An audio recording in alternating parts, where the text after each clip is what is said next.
Bichos y demás parientes, capítulo 1, el bautismo, parte 2.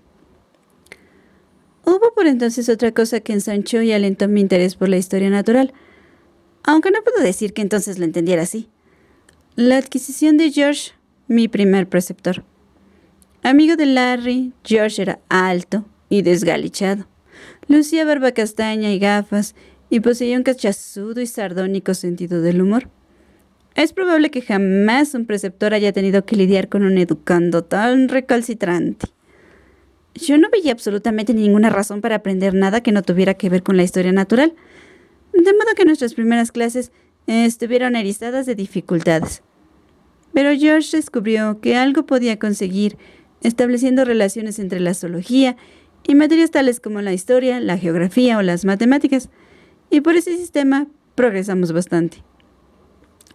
De todos modos, para mí lo mejor era que una mañana a la semana se dedicaba exclusivamente a las ciencias naturales, y entonces George y yo examinábamos gravemente mis ejemplares recién adquiridos y tratábamos de identificarlos y desentrañar su biografía. Llevábamos un diario pormenorizado que incluía gran número de dibujos vistosos, aunque de tembloroso trazo, supuestos retratos de los animales en cuestión, que yo hacía con gran variedad de tintas de colores y acuarelas. Ahora, al cabo del tiempo, tengo la sospecha de que George disfrutaba tanto como yo con las mañanas dedicadas a la historia natural. Era, por ejemplo, el único día de la semana en que yo iba a buscarlo. Íbamos Roger y yo a paso lento por los olivares, y ya a medio camino de la diminuta villa que ocupaba George, nos escondíamos en un macizo de arrayán y esperábamos su llegada. Al cabo aparecía, sin otra indumentaria que unas sandalias, unos pantalones cortos deslucidos y un sombrero de paja gigantesco y desplecado, con un montón de libros bajo el brazo y cimbreando un largo y esbelto bastón. Lamento decir que el motivo de que saliéramos al encuentro de George era puramente interesado. Sentados entre el oloroso arrayán, Roger y yo hacíamos apuestas sobre si aquella mañana George se batiría o no con un olivo. George era floretista experto y poseía cantidad de copas y medallas que daban fe de ello, por lo cual le asaltaba frecuentemente el deseo de batirse con alguien. Iba dando zancadas por el sendero, con un brillo en las gafas y un cimbreo en el bastón, cuando de pronto un olivo se convertía en un ser perverso y malévolo a quien había que dar una lección.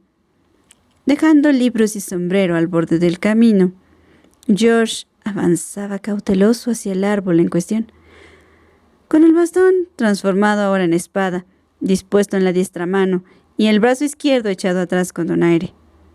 Despacio, tensas las piernas, como se acerca un terrier a un mastín, rodeaba el árbol, atento con ojos entornados a su primer movimiento hostil. De improviso se abalanzaba y la punta del bastón desaparecía en uno de los agujeros del tronco del olivo, y Josh, con un ¡ja! De satisfacción, retrocedía al instante, poniéndose a cubierto antes de que el árbol pudiera contraatacar.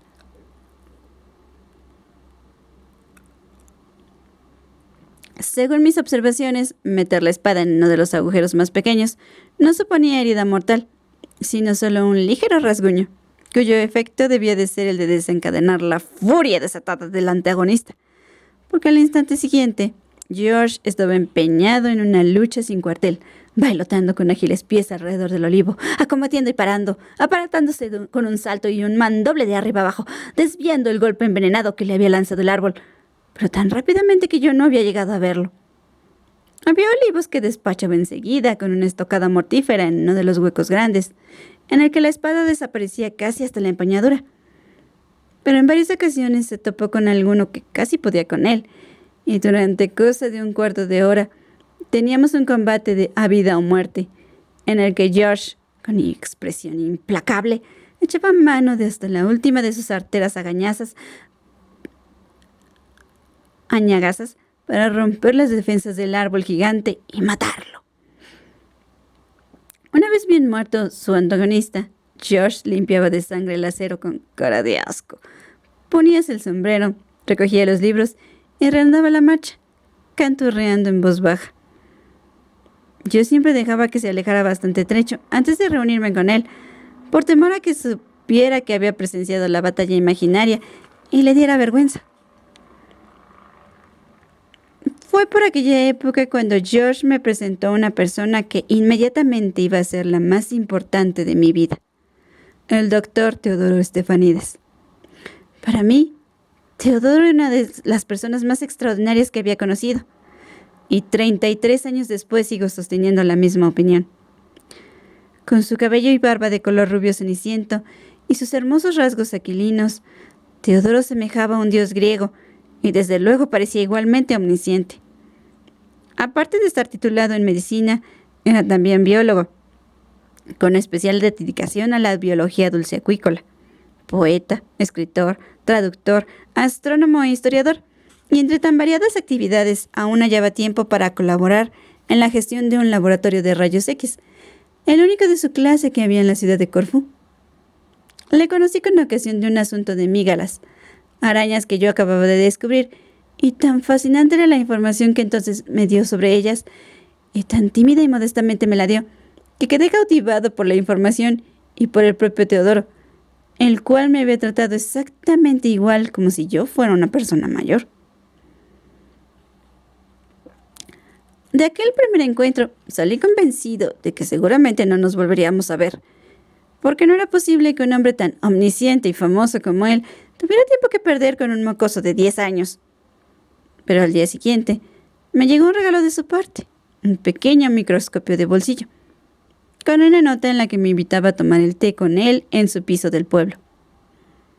Allí lo asedié a preguntas. Recorrí sin aliento la enorme biblioteca de su estudio y a través de los relucientes tubos de los microscopios me pasé horas y horas contemplando las extrañas y hermosas formas de fauna de charca que Teodoro, como un mago, parecía capaz de sacar por arte de birbilorque de cualquier poza de agua sucia. Después de esa primera visita, le pregunté cautelosamente a mamá si podría decirle que fuera a tomar el té con nosotros. «No tengo inconveniente, hijo», dijo mamá, «pero espero que hable inglés». La pugna de mi madre con la lengua griega era batalla perdida. Justamente el día anterior se había pasado una mañana agotadora preparando una sopa deliciosísima para el almuerzo, y concluida la sopa a su entera satisfacción, la puso en la sopera y se la dio a la muchacha. Al mirarla esta con gesto interrogante, mamá echó mano de una de las pocas palabras de griego que había conseguido grabar en su memoria. «Exo», dijo, moviendo los brazos con firmeza. «Exo». Siguió con sus guisos y cuando volvió la cabeza, fue en el momento justo para ver cómo la muchacha vertía las últimas gotas de sopa por el sumidero de la pila. No sin razón, aquel incidente le había hecho concebir serias dudas sobre su talento para los idiomas. Respondí indignado que Teodoro hablaba un inglés excelente, si acaso mejor que el que hablábamos nosotros. Ay, tranquilizada, mamá sugirió que le escribiera una notita invitándolo para el jueves siguiente. 2 horas de agonía pasé vagueando por el jardín en espera de su llegada, asomándome cada pocos minutos por encima del seto de fuchsias, presa de las más terribles emociones. Pudiera ser que no le hubiera llegado la nota. Pudiera ser que se le hubiera echado al bolsillo y la hubiera olvidado, y en aquel instante paseara su erudición por la punta más meridional de la isla. Pudiera ser que le hubieran llegado noticias acerca de mi familia y sencillamente no quisiera venir. Si esa fuera la razón, decidí, no les perdonaría fácilmente.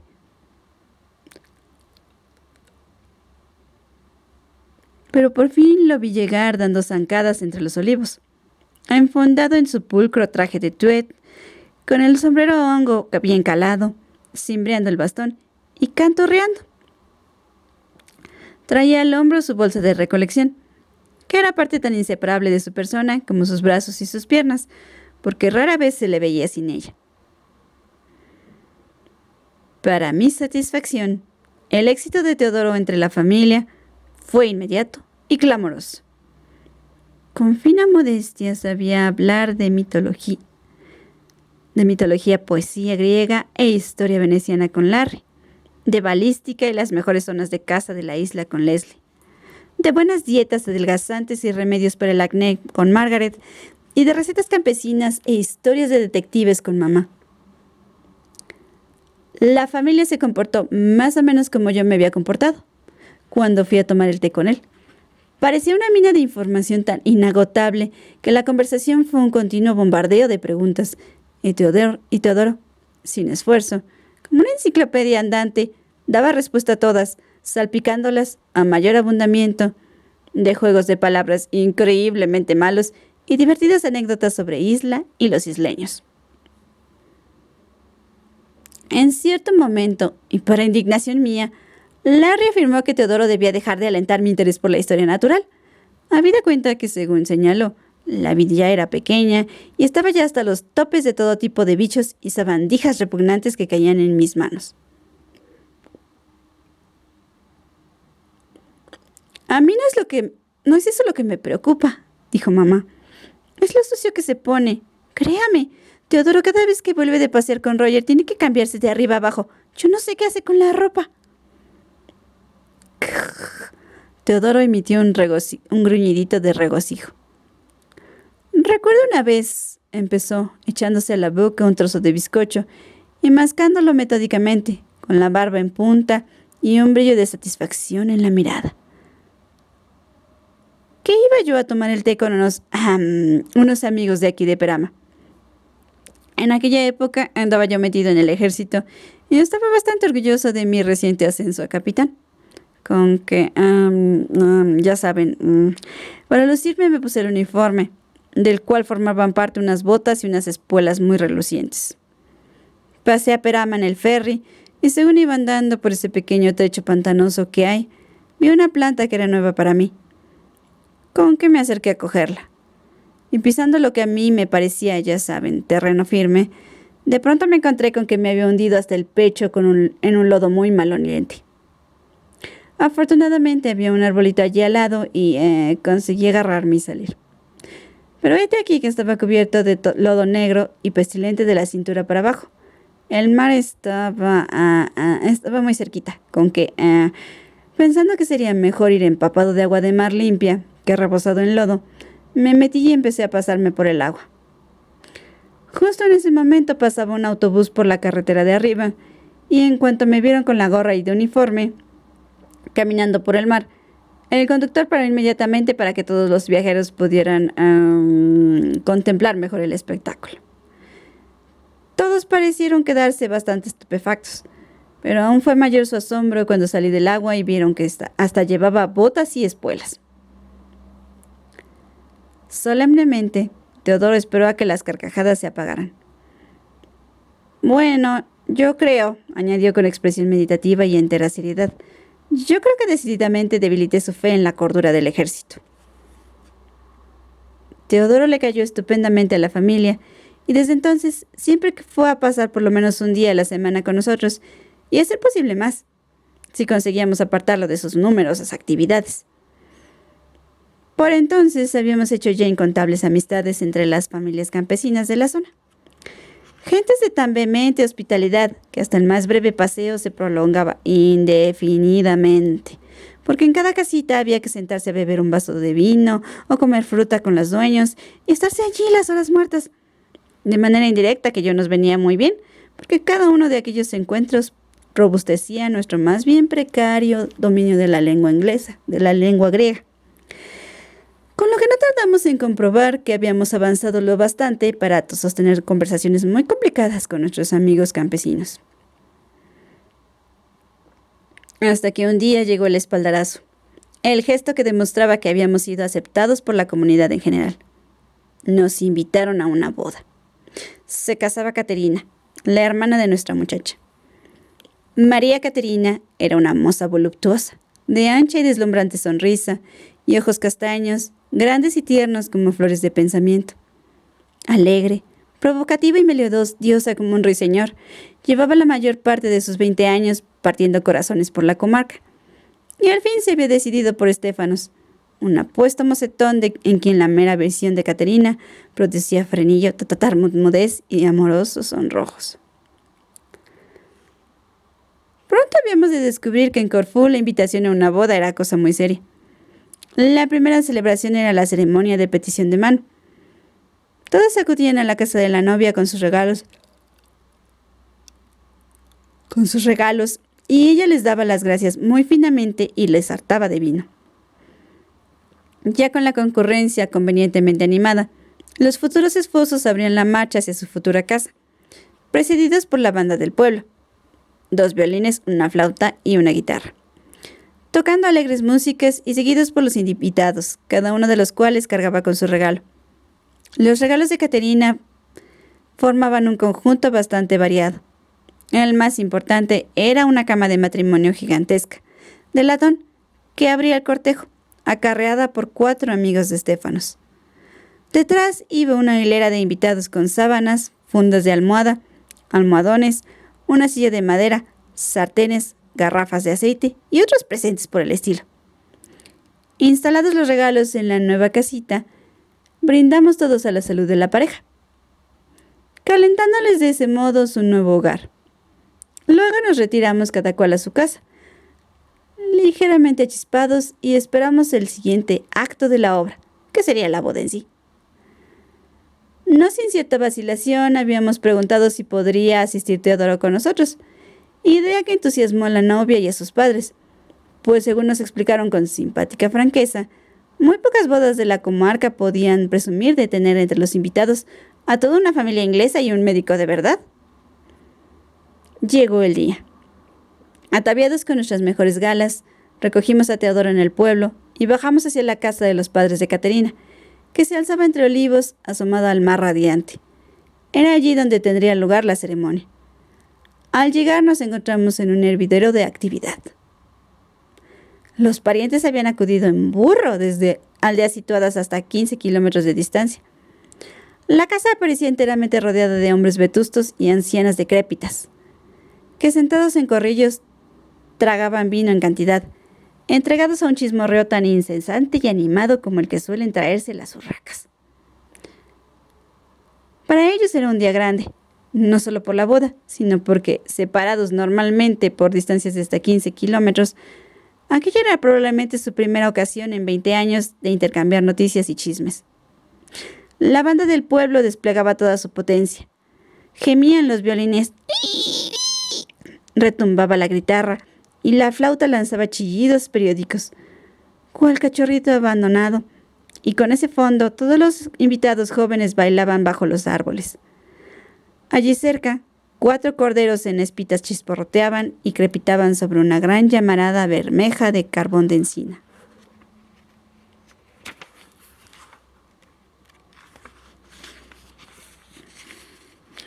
¡Ajá!, exclamó Teodoro con la mirada encendida de interés.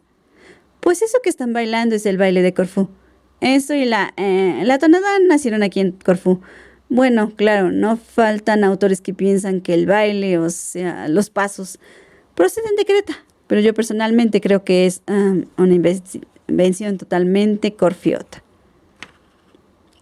Las muchachas, con vestidos de colorines de jilguero, giraban graciosamente formando una media luna, y ante ellas danzaba un joven moreno con un pañuelo carmesí que avanzaba, brincaba, se retorcía y se doblaba cual gallito exuberante frente a su cortejo de gallinas admiradoras.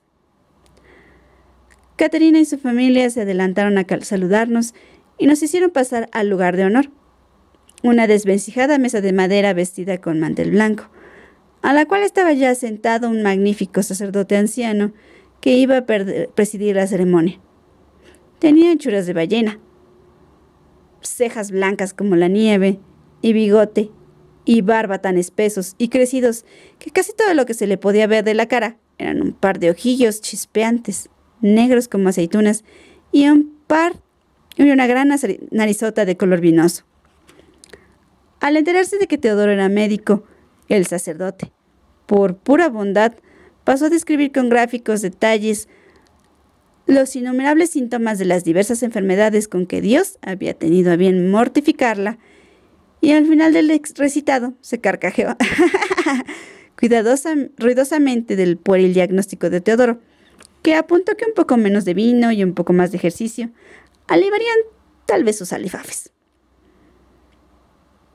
Larry echaba el ojo a Caterina, que enfundada en su blanco vestido de novia, se había incorporado al círculo de danzantes. Bajo el apretado y blanco satén, el vientre de Caterina parecía más prominente y acentuado de lo normal. «Si se descuidan», comentó Larry, «no llega a la boda». «¡Calla, hijo!», susurró mamá. «Algunos pueden saber inglés». «Es un hecho curioso», dijo Teodoro, indiferente a la advertencia de mamá, «que en muchas de las bodas se encuentra la novia en un estado similar. Aquí los campesinos tienen una mentalidad muy conservadora. Si un mozo corteja seriamente a una chica, a ninguna de las dos familias se les pasa por las mientes que no se case con ella. De hecho, si se le ocurriera, en fin, plantarla, lo mismo su familia que la de la novia se le echarían encima. Eso crea una confusión en la cual el muchacho que está cortejando a una chica se ve puesto en solfa. O sea que todos los bichos de la comarca le toman el pelo. Diciéndole que dudan de esa capacidad, como, ya me entienden, como padre en potencia. Y al pobre hombre le ponen en tal estado que casi se ve obligado a demostrar su valía. Muy imprudente, diría yo, dijo mamá. No, le contestó Teodoro, tratando de corregir su científico planteamiento de la cuestión. En realidad se considera muy bueno que la novia esté embarazada. Eso demuestra su fecundidad. Al cabo, el sacerdote alzó su vasta humanidad sobre sus pies gotosos y se abrió paso hasta la sala principal de la casa, ya preparada para la ceremonia. Una vez que el sacerdote estuvo dispuesto, Stéfanos, que sudaba por todos sus poros, con un traje media talla más pequeño de lo debido y aspecto general de ligero estupor ante su buena fortuna, fue propulsado hacia la casa por una cuadrilla de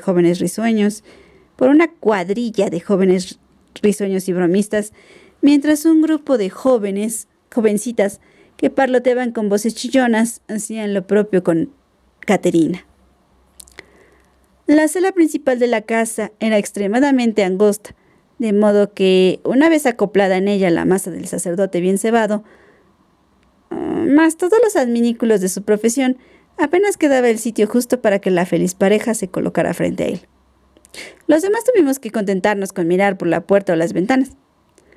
La ceremonia fue increíblemente larga y para nosotros incomprensible, si bien yo oí como Teodoro le traducía algunos trozos a Larry.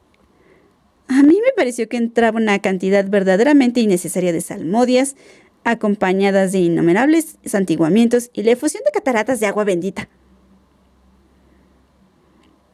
Después había que sostener 2 guirnalditas de flores, como aureolas gemelas, sobre las cabezas de Caterina y Stéfanos, y mientras el sacerdote seguía con su run run, se las intercambiaban a ratos.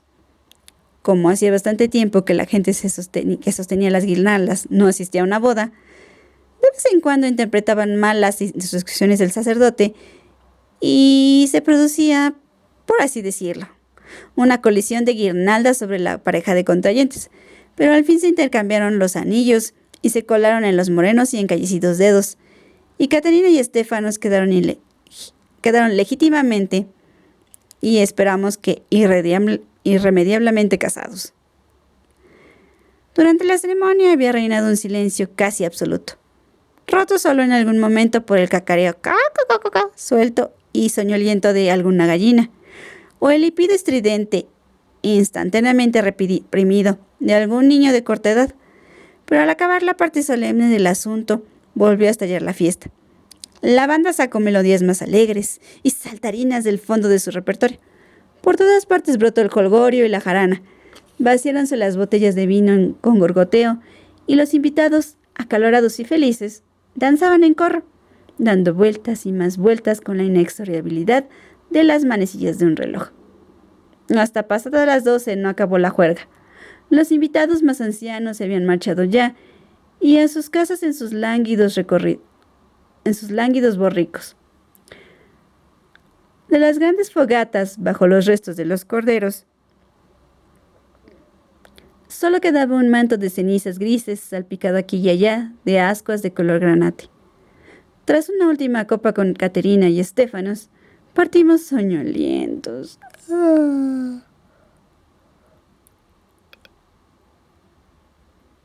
Por los olivares que plateaba una luna grande y blanca como una magnolia. Los autillos se llamaban con lamento gemido. Y a nuestro paso alguna que otra luciérnaga nos hacía un guiño verde esmeralda. El aire cálido olía al sol del día, a rocío, así en esencias de hojas aromáticas.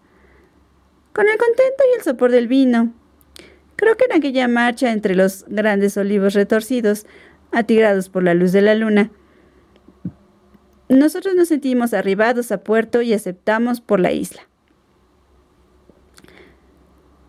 Bajo la mirada blanda y serena de la luna, éramos ya gorfiotas bautizados. La noche era espléndida y con la mañana se abriría para nosotros otro día dorado. Era como si Inglaterra no hubiera existido nunca.